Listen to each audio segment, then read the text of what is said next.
దేవుని గ్రంథంలో నుండి ప్రసంగి గ్రంథము 11వ అధ్యాయము 9వ వచనం చదువుకుందాం. ప్రసంగి గ్రంథము 11వ అధ్యాయము 9వ వచనం.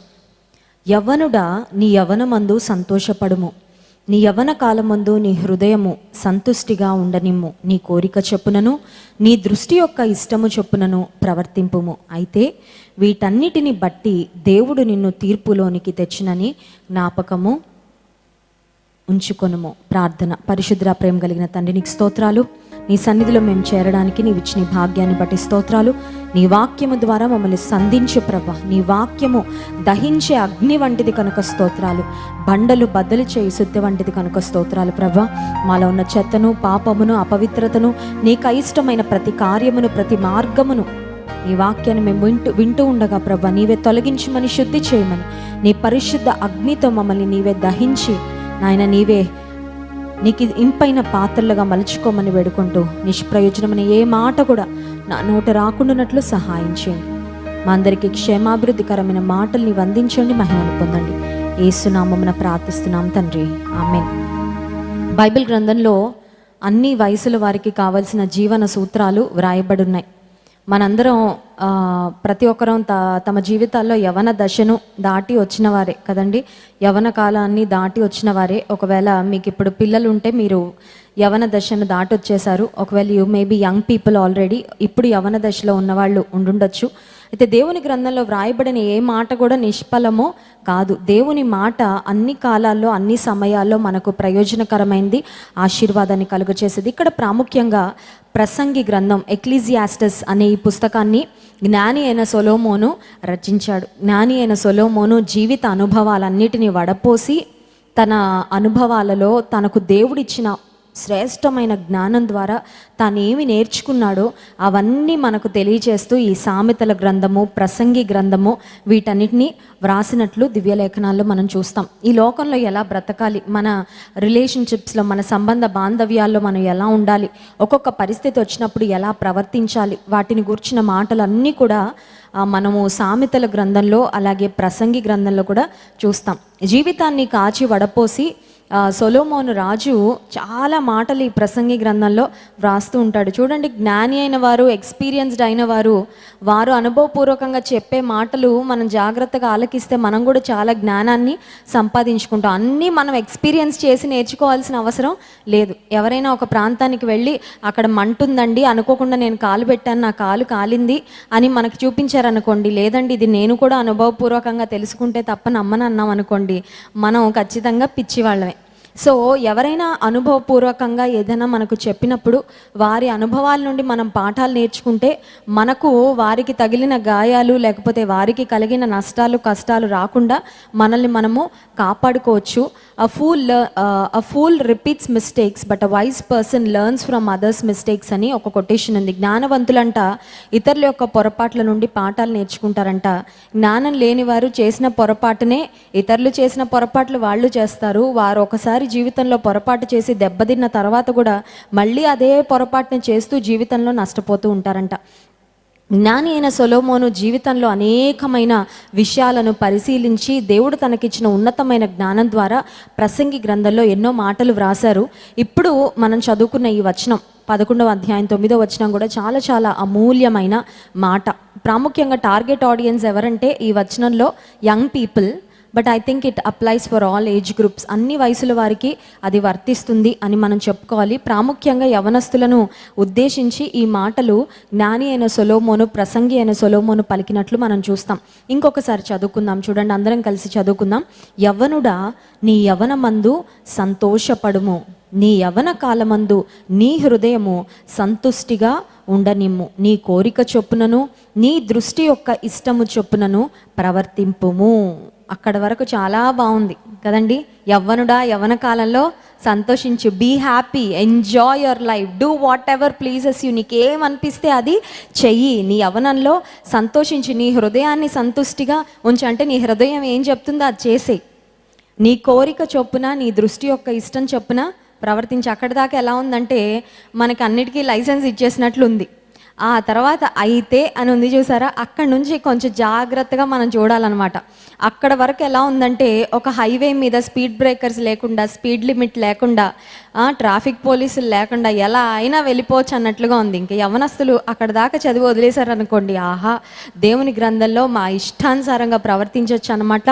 మా దృష్టి యొక్క ఇష్టం చొప్పున, మా కోరిక చొప్పున, మా హృదయం ఏం చెప్తే అది చేయొచ్చు అన్నమాట అనుకొని, ఒకవేళ గుర్రాలను ఏ విధంగా కళ్ళెం లేని గుర్రాలు ఎలా పడితే అలా వెళ్ళిపోతుంటాయో, అలా బహుశా వెళ్దాము అని రెడీ అవుతున్న తరుణంలో ఇక్కడ ఒక బ్రేక్ వేశాడనమాట. ఒక స్పీడ్ బ్రేకర్ సొలొమోను రాజు వేశాడు. ఆ స్పీడ్ బ్రేకర్ ఏంటంటే, అయితే వీటన్నిటిని బట్టి దేవుడు నిన్ను తీర్పులోనికి తెచ్చునని జ్ఞాపకము ఉంచు. ఎంజాయ్ చేయి. నువ్వేమీ నీ లైఫ్లో కష్టపడాలని, ఇబ్బంది పడాలని, శ్రమలు పడాలని దేవుడు చెప్పడం లేదు. నువ్వు ఎప్పుడు ఏడుస్తూ ఉండాలని, నువ్వు ఎప్పుడు దుఃఖపడుతూ ఉండాలని, కన్నీరు గారుస్తూ ఉండాలని, డిసప్పాయింట్మెంట్లో ఉండాలని, ఒంటరిగా బ్రతకాలని దేవుడు కోరుకోవడం లేదు. ఎంజాయ్ చేయి, బీ హ్యాపీ.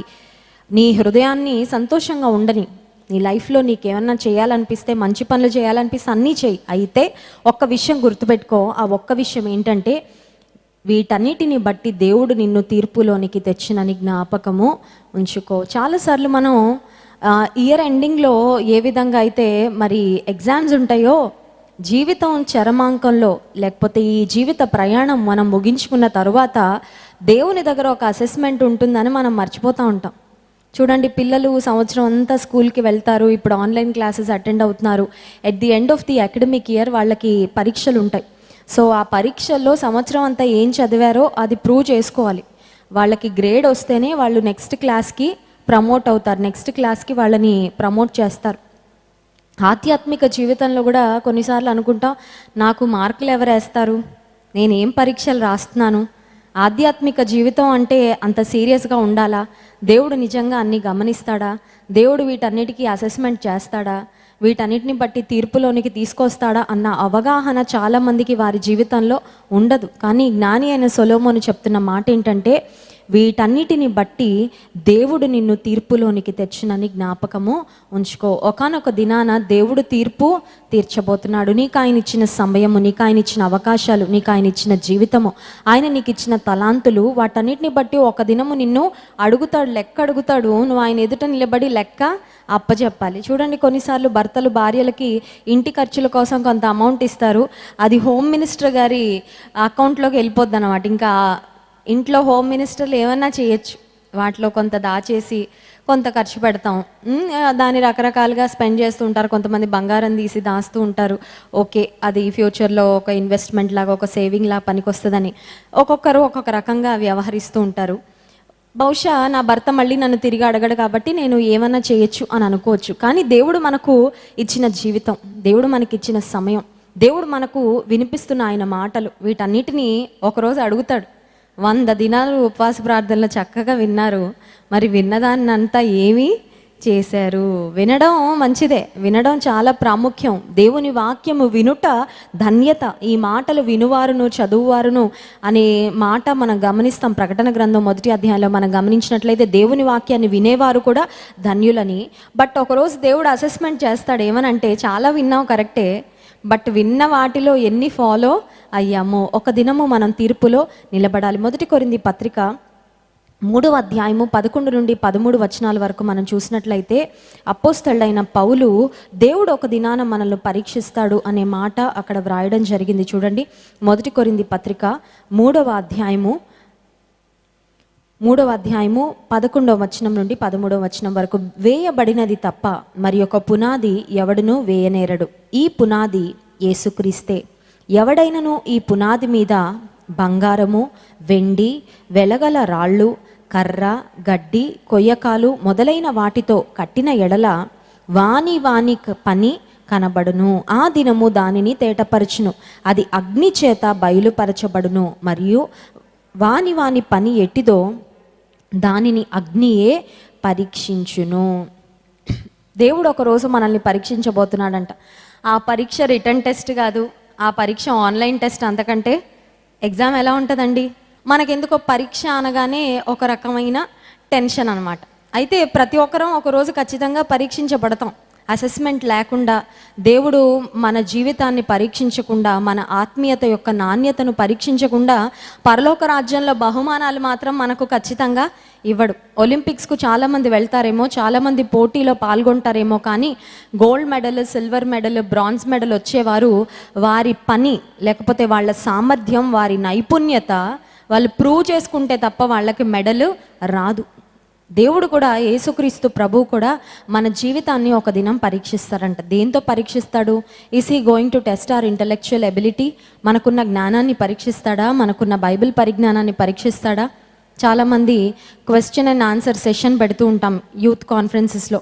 అందులో చాలామంది అడిగే ప్రశ్న ఏంటంటే, వెస్లీ గారు అంటారు, మీకు ఏదైనా మనసులో ప్రశ్నలు ఉంటే, బైబిల్ గురించిన ప్రశ్నలు ఏమైనా ఉంటే మీరు రాయండి, నేను సమాధానాలు సమయాన్ని బట్టి చెప్తానని.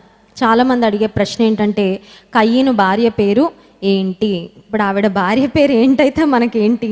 ఆవిడ కయ్యను భార్య పేరు తెలుసుకోకపోతే మనకి ఏమన్నా ఇంపార్టెంట్? ఆవిడ ఆల్రెడీ దేశదిమ్మర్ అయిపోయాడు, శాపాన్ని పొందుకున్నాడు, అతను పెళ్లి చేసుకున్నాడు తర్వాత ఎవరినో. ఆ మిస్సెస్ కయ్యన్ ఎవరు? ఇప్పుడు ఆవిడ పేరు తెలియకపోతే మనం పరలోకానికి వెళ్ళమా? మనకి ఏమైనా ఆశీర్వాదాలు పోతాయి అంటే? కొన్నిసార్లు ఏదో జ్ఞానం సంపాదించుకోవాలనే ప్రయత్నం, కానీ నీవు బైబిల్ పరిజ్ఞానం ఎంత సంపాదించుకున్నా నిజంగా జీవితంలోకి వచ్చేసరికి నీవు విన్న దేవుని వాక్యం, నీలో ఇన్పుట్ అయిన దేవుని మాటలు అవుట్పుట్లో ఎంతవరకు వస్తున్నాయి, నీ క్రియలలో క్రియాశీలక భక్తి ఉందా లేదా అనేది దేవుడు గమనిస్తూ ఉంటాడు. దేవుడు పరీక్షిస్తాడంటే ఏం పరీక్షిస్తాడు? బైబిల్ జ్ఞానం కాదు. పరలోకానికి వెళ్ళిన తర్వాత దేవుడు మనల్ని కయ్యను భార్య పేరు ఏంటి అని అడగడు, లేకపోతే నోవహ కాలంలో ఎన్ని దినాలు జలప్రలయం వచ్చిందని అడగడు, లేకపోతే మరొక బైబిల్లోని ప్రశ్న ఏదో అడగడు. మరి అసెస్మెంట్ ఎలా చేస్తారు? ఏమన్నా ఎగ్జామ్ పెడతారా అంటే అది కూడా కాదు. అగ్నితో పరీక్షిస్తాడంట. అగ్నితో పరీక్షించినప్పుడు కొంతమంది యొక్క పని గడ్డి వలె ఉంటుందంట. చూడండి 12వ వచనం, ఎవడైనను ఈ పునాది మీద బంగారము, వెండి, వెలగల రాళ్ళు, కర్ర, గడ్డి, కొయ్యకాలు మొదలైన వాటితో కట్టిన ఎడల వాని పని కనబడును. పరలోక రాజ్యానికి వెళ్ళినప్పుడు మన పనిని దేవుడు పరీక్షిస్తాడంట. అంటే మన పని అంటే అర్థం ఏంటంటే, దేవుని కొరకు మనం జీవించిన జీవితము, దేవుని కొరకు మనం బ్రతికిన బ్రతుకు, ఆయన కొరకు మనము చేసిన కార్యాలు. కొంతమంది యొక్క పని ఎలా ఉంటుందంటే బంగారంలా ఉంటుంది, కొంతమంది యొక్క పని వెండిలా ఉంటుంది, మరి కొంతమంది యొక్క పని వెలగల రాళ్ల వలె ఉంటుంది, కొంతమంది పనేమో కర్రలాగా, గడ్డిలాగా, కొయ్యకాలులాగా ఉంటుంది. అందరం ఎవరి పని తీసుకెళ్ళి వాళ్ళని సబ్మిట్ చేయాలన్నమాట. చూడండి, ఏదైనా పిహెచ్డి మనకి డిగ్రీ రావాలంటే థీసిస్ సబ్మిట్ చేయాలన్నమాట. ఇన్ని పేజెస్ అని రాయాల్సి ఉంటుంది. మనం ఏ టాపిక్ మీద పిహెచ్డి చేస్తామో, రీసెర్చ్ చేస్తామో ఆ టాపిక్ మీద ఒక థీసిస్ మనం సబ్మిట్ చేయాలి. చాలా పరిశోధించి, చాలా రీసెర్చ్ చేసి ప్రిపేర్ చేసి ఇవ్వాలి. ఇప్పుడు ప్రొఫెసర్స్ ఏం చేస్తారంటే ఆ పనిని జాగ్రత్తగా పరీక్షించి మనం సబ్మిట్ చేసిన థీసిస్ని చదివి గ్రేడ్స్ ఇస్తారనమాట. A grade, B grade, C grade. ఒకవేళ వాళ్ళ యొక్క స్టాండర్డ్స్కు తగినట్లుగా లేకపోతే ఆ వ్యక్తికి పిహెచ్డి అనే పట్ట, డాక్టరేట్ అనే పట్ట ఇవ్వబడదు.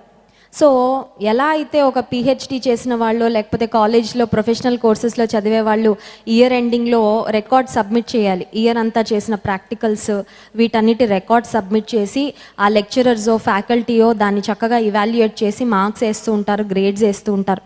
అలాగే దేవుని ఎదుట మన జీవితం, లేకపోతే మనం ఆయన కొరకు చేసిన కార్యాలు, ఆ పని కొన్నిసార్లు కొంతమంది యొక్క పని వెండి వలె ఉంటుంది, కొంతమందిది బంగారం, వెలగల రాళ్ళు, మరి కొంతమంది యొక్క పని నాణ్యత ఉండదు. గడ్డి చూడండి, గడ్డి మోపు చాలా ఎక్కువ ఉంటుంది, కానీ అది దానిలో వాల్యూ ఉండదు. ఒకసారట ఒక తండ్రి 3 కుమారులను పిలిచి అడిగాడంట, బాబు మీకు 3 ఇళ్ళు నేను ఇస్తాను, 3 ఇళ్లలో ఏం నింపాలో మీరే కోరుకోండి అంటే, ఒకడు అన్నాడంటే ఇంటి నిండా గడ్డి నింపిచ్చేనా అన్నాడంట. ఇంటి నిండా నింపారని పేరే కానీ దానిలో గడ్డి నింపితే దానివల్ల ఏమీ ఉపయోగం. ఒక కుమారుడు అడిగాడంటే ఇంటి నిండా బంగారాన్ని నింపు. సో ఎంత క్వాంటిటీ అనేది ముఖ్యం కాదు, కానీ క్వాలిటీ అనేది చాలా ముఖ్యం, నాణ్యత అనేది చాలా ముఖ్యం. దేవుడు మనం ఆయన కొరకు జీవించిన జీవితము, మనం ఆయన సన్నిధిలో చేసిన ప్రార్థనలు, ఆయన కొరకు మనం చేసిన కార్యాలు, ఆయన కొరకు మనం చేసిన త్యాగాలు, ఇతరులకు మనం ఆయన పేరట చూపించిన ప్రేమ, మనము ఆయన కొరకు జీవించిన జీవితాన్ని అంతటిని ఒక్కసారి ఆయన దాన్ని పరీక్షిస్తాడు అనే మాట దేవుని వాక్యంలో చూస్తున్నాం. సో పరీక్షించబడినప్పుడు గడ్డి, కర్ర, కొయ్యకాలు ఆ 3 అగ్నిలో వేయగానే ఈ పరీక్ష ఏం పరీక్ష అని చూసాం మనం? అగ్ని పరీక్ష. సో దేవుడు అగ్నితో పరీక్షించినప్పుడు ఎవరి పనైతే గడ్డి వలె లేకపోతే కర్ర వలె కొయ్యకాలు వలె ఉంటుందో వారి యొక్క పని అగ్ని పరీక్షలో నిలబడదు. కర్ర వేయగానే అగ్నిలో ఏమవుద్ది? బూడిద అవుద్ది. బూడిద తప్ప ఇంక ఏమీ మిగలదు. గడ్డి కూడా అంతే, ఆ యాషెస్ తప్ప, బూడిద తప్ప ఏమీ మిగలదు. కానీ ఒకవేళ నీవు దేవుని కొరకు జీవించిన జీవితము, నీ భక్తి జీవితము, నీవు దేవుని కొరకు చేసిన కార్యాలు, నీ యొక్క త్యాగపూరితమైన కార్యాలు దేవుడు అన్నీ చూస్తాడు. ఒకవేళ నీ జీవితం గనుక బంగారం వలె, వెండి వలె, వెలగల రాళ్ల వలె ఉన్నట్లయితే దేవుడు పరీక్షించినప్పుడు you can be so proud of your work for the Lord. దేవుని కొరకు నీవు చేసిన కార్యాలకు దేవుడు మెప్పును ఇస్తాడు, ప్రతిఫలం ఇస్తాడు. ఎందుకంటే నువ్వేదో పేరుకు పని చేయలేదు నా కుమారుడా, నువ్వు నా కోసం ఏదో పేరుకు బ్రతకలేదు, ఏదో దేవుని బిడ్డనని చెప్పుకోవడానికి నువ్వు బ్రతకలేదు. చాలా నాణ్యమైన ఆత్మీయ జీవితాన్ని, చాలా క్వాలిటీ లైఫ్ నువ్వు బ్రతికావు. నువ్వు ఏ పని చేసినా, ఏ మాట మాట్లాడినా మనుషుల మెప్పు కోసం చేయలేదు, వారిని వీరిని మభ్యపరచడానికి చేయలేదు. చూడండి, కొంతమంది బయటకు చాలా మంచివారిగా కనబడుతూ ఉంటారు, కానీ లోపల ఒక పరిసయ్యుని వలె ప్రవర్తిస్తూ ఉంటారు. లోపల ఒక రకమైన అహంకారంతో, అహంభావంతో, దేవుని ధిక్కరించే స్వభావంతో బ్రతుకుతుంటారు. సో దేవుడు పరీక్షించినప్పుడు మన పని, ఆయన మన అంతరంగాన్ని చాలా జాగ్రత్తగా పరీక్షిస్తాడు. ఒకవేళ ఒక గిన్నెడు చన్నీళ్ళు నీవెవరకు ఇచ్చినప్పటికీ ఆ పనిని కూడా దేవుడు లెక్కలోకి తీసుకుంటాడు. God counts everything that you have said, everything that you have thought and everything that you have done. ఆయన బిడ్డగా నువ్వు రక్షణ పొందిన నాట నుంచి నీ పనినంత జాగ్రత్తగా ఆయన గమనించి ఆయన ఒక దినం పరీక్షించినప్పుడు ఒకవేళ నీ పని, నా పని బంగారు వలె, వెండి వలె, వెలగల రాళ్ల వలె ఉంటే దేవుడు మనకు మెప్పును ఇస్తాడు, దేవుడు మనకు ప్రతిఫలం ఇస్తాడు. ఇందాక మనం గమనించాం ఏమనంటే వీటన్నిటిని బట్టి మిమ్మల్ని దేవుడు తీర్పులోనికి తీసుకొచ్చినని జ్ఞాపకము. ఈ లోకంలో ఎలా అయినా బ్రతకచ్చు, ఏ నిర్బంధం లేదు. చూడండి, ఎవరైనా నిర్బంధించగలరా? ఎవరైనా హౌస్ అరెస్ట్ చేస్తే మళ్ళీ అది పెద్ద కేసు అవుద్ది, మళ్ళీ ఈ టీవీ ఛానల్స్ వాళ్ళంతా పెద్ద రాద్ధాంతం చేస్తారు. ఈ లోకంలో ఎవరిని నిర్బంధించలేరు. ఏదైనా మనకు చేయడానికి ఫ్రీడమ్ ఉంది, ఏదైనా మాట్లాడడానికి ఫ్రీడమ్ ఉంది, ఏదైనా ఆలోచించుకోవడానికి ఫ్రీడమ్ ఉంది, ఏదైనా చేయడానికి కూడా ఫ్రీడమ్ ఉంది. కానీ దేవుడిచ్చిన స్వాతంత్రాన్ని, దేవుడిచ్చిన జీవితాన్ని నాణ్యమైన జీవితంగా, విలువైన జీవితంగా, ఆయన మెచ్చే జీవితంగా, 1 కొరింథీ పత్రిక 10వ అధ్యాయము 31వ వచనంలో కూడా ఒక మాట వ్రాయబడింది. చూడండి, 1 Corinthians chapter 10 verse 31. కాబట్టి మీరు భోజనము చేసినను, పానము చేసినను, మీరేమి చేసినను సమస్తమును దేవుని మహిమ కొరకు చేయుడి. హల్లెలూయా. ఈ మాట ఎప్పుడు మనం గుర్తుపెట్టుకోవాలి. అదేంటంటే, నేనేం చేసినా దేనికోసం చేయాలి? దేవుని మహిమ కొరకు చేయాలి. హల్లెలూయా. ఏ పని చేసి, చిన్న పనైనా పెద్ద పనైనా, నీవు నేను ఏ కార్యం చేసినప్పటికీ దేవుని మహిమ కొరకు ఆ క్రియను మనం చేసినప్పుడు దేవుడు పరీక్షించినప్పుడు ఒకనాడు దేవుడు ఏమంటాడంటే, శబాష్ అంటాడు. బలా నమ్మకమైన మంచి దాసుడా, నీకు నేను అప్పగించిన పనిని చాలా చక్కగా చేసావు. నేను నీకు ఇచ్చిన జీవితాన్ని, నీకు నేను ఏవైతే ఇన్పుట్ చేశానో, నీలో ఏ వరాలు ఉంచానో, ఏ తలాంతులు ఉంచానో, నీలో ఏ కేపబిలిటీస్ ఉంచానో, నీకు ఎటువంటి వాక్యాన్ని నేను వినిపించానో, ఎటువంటి సంఘంలో నిన్ను నాటానో, ఎటువంటి సంరక్షణ నీకు ఇచ్చానో, ఏ విధంగా నీ అవసరతలన్నీ తీరుస్తూ, నిన్ను పోషిస్తూ, నిన్ను అన్ని విధాలుగా సపోర్ట్ చేశానో, నిజంగా నేను నీకు ఇచ్చిన వాటన్నిటికీ నువ్వు చాలా న్యాయము చేసావు. నన్ను మెప్పించే జీవితం జీవించావు. తినినా, తాగినా, ధరించినా, ఏం చేసినా నా మహిమ కొరకు నీవు చేసావని ఒక్క దినము దేవుడు మన పనిని, మన జీవితాన్ని పరీక్షించినప్పుడు మనము మెప్పును పొందుకుంటాం అనమాట. సో దేవుని బిడ్డలంగా మనందరం ఈ విషయాన్ని గుర్తుపెట్టుకోవాలి. అదేంటంటే, దేవుడు ఒక దినాన మన పనిని పరీక్షించబోతున్నాడు. God is going to test our work and it's going to be an individual test. Of course కుటుంబ పరంగా కూడా చూస్తాడు. అసెస్మెంట్ మాత్రం ఎప్పుడు ఇండివిజువల్. మా నాన్నగారు PhD చదివారండి, అందుకని నేను 10th ఫెయిల్ అయితే మా నాన్నగారి స్థాయికి నేను వచ్చేస్తానంటే రారు. భక్తి కూడా అంతే. మా అమ్మగారండి రోజుకి 1 గంట సేపు ప్రార్థన చేస్తారండి, మోకాళ్ళ ప్రార్థన. నేను మాత్రం 1 మినిటే చేస్తానండి. కానీ మా అమ్మ చీర పట్టుకొని, మా అమ్మ కొంగు పట్టుకొని నేను పరలోకానికి వెళ్ళిపోదాం అని ప్లానింగ్లో ఉన్నానంటే that's not going to work. So విశ్వాస జీవితం, భక్తి అనేది ఎవరికి వాళ్ళం ఇండివిజువల్గా డెవలప్ చేసుకోవాలి. మనం తిన్నంత మాత్రాన ప్రక్కవారి కడుపు నిండదు. సో ఏ విధంగా మన ఆహారం మనం తీసుకొని మన శరీరాన్ని గూర్చిన జాగ్రత్తలు మనం తీసుకుంటామో, మనం పాటించవలసిన ఆరోగ్య నియమాలు మనం పాటిస్తున్నామో, ఆధ్యాత్మిక జీవితంలో కూడా ఒక్కొక్కరి పనిని దేవుడు ఇండివిజువల్గా ఒక దినము పరీక్షించబోతున్నాడు. కనుక ఈ లోకస్తుల మెప్పు కొరకు ప్రయాసపడడం అనవసరం. ఎందుకంటే ఈ లోకస్తుల మెప్పు కొరకు ప్రయాసపడే తరుణంలో కొన్నిసార్లు మనం సహజ నటులంగా మారిపోతూ ఉంటాం. జయసుధా గారిని సహజ నటి అంటారు. అంటే బహుశా నేను ఆవిడ యాక్టింగ్ నేను ఎప్పుడు చూడలేదు, నేను సినిమాలు చూడను. అయితే ఆవిడకి ఒక టైటిల్ ఉంది. ఆవిడ సాక్ష్యం ఒకసారి వింటున్నప్పుడు సహజ నటి అని మిమ్మల్ని పిలుస్తారు. ఎందుకంటే ఆవిడ యాక్టింగ్ అంత న్యాచురల్గా, కొన్నిసార్లు మనకి సహజ నటులం అని టైటిల్ ఇవ్వగలిగే అంతగా మనుషులను మెప్పించే తరుణంలో ఆ నటన అనేది కొన్నిసార్లు వచ్చేస్తుందేమో. కానీ దేవుడు మనల్ని ప్రతి క్షణము గమనిస్తాడు, మన ఆలోచనలు గమనిస్తాడు, మన ఉద్దేశాలు గమనిస్తాడు. మనుషుల మెప్పు కొరకు ఎంత ప్రయాసపడినా ఒకరోజు మనం డిసప్పాయింట్ అవ్వాల్సిందే. ఈరోజు సూపర్ డూపర్ అంటారు, రేపు పొద్దున వేస్ట్ అంటారు. అందుకని మనుషుల మెప్పు కోసం మనం ప్రయాస పడకుండా నా దేవుని మెప్పు నాకు వస్తే చాలు. ఈరోజు నన్ను ప్రజలు అప్రూవ్ చేయకపోయినా పర్వాలేదు, ఈరోజు నన్ను ఎవరు మెచ్చుకోకపోయినా పర్వాలేదు, ఎవరు శబాష్ అనకపోయినా పర్వాలేదు, ఎవరు వెన్ను తట్టి ప్రోత్సహించకపోయినా పర్వాలేదు, నా దేవుని మెప్పు పొందడానికి నేను జీవిస్తానని ఎప్పుడైతే మనం దేవుడు మన కోసం పెట్టే పరీక్ష కొరకు సిద్ధపడతామో ఖచ్చితంగా దేవుని యొక్క మెప్పును మనము పొందుకుంటాం. అండ్ ఐఎమ్ ష్యూర్ దేవుడు కూడా తన దూతల ఎదుట నా కుమార్తె నా కుమారుడు అని చెప్పుకోవడానికి ఆయన చాలా గర్వపడతాడు. చూడండి, ఎవరికైనా ఒలింపిక్స్లో టైటిల్స్ అవి వచ్చినప్పుడు ఒక పివి సింధుని తీసుకోండి, లేకపోతే ఎవరైనా సరే ఒక మంచి అచీవ్మెంట్ సాధించిన తర్వాత మన దేశం నుండి ఒక సానియా మీర్జా, ఆ టైంలో మరి న్యూస్లో ఎంతసేపు వాళ్ళ గురించే వార్తలు, వాళ్ళ పేరెంట్స్తో ఇంటర్వ్యూలు, పేరెంట్స్ చాలా ప్రౌడ్గా ఫీల్ అయిపోతుంటారు. మన పరలోకపు తండ్రి కూడా మనల్ని చూసి ఆనందపడి he must be able to feel proud about us. నా కుమారుని నేను రక్షించుకున్నాను, అపవాది చేతుల నుండి రక్తం పెట్టి కొన్నాను, కానీ ఇంత విలువైన వ్యక్తిగా నా కుమారుడు నా కుమార్తె మారాడని దేవుడు మన పనిని పరీక్షించి మన జీవితం యొక్క ఆత్మీయ జీవితం యొక్క నాణ్యతను చూసి ఆయన మనల్ని మెచ్చుకున్నప్పుడు అది ఎంత గొప్ప మరి సమయమో. మీకు ఒక చిన్న వీడియో క్లిప్ వీలైతే మరొక దినం చూపించాలని ఆశపడుతున్నాను.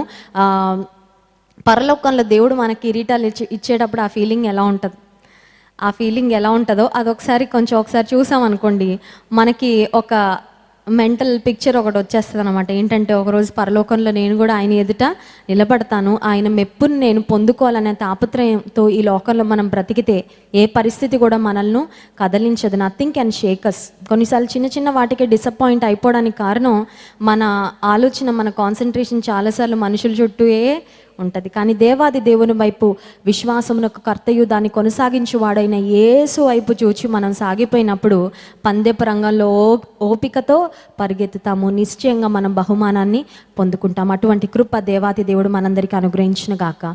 ఆమెన్.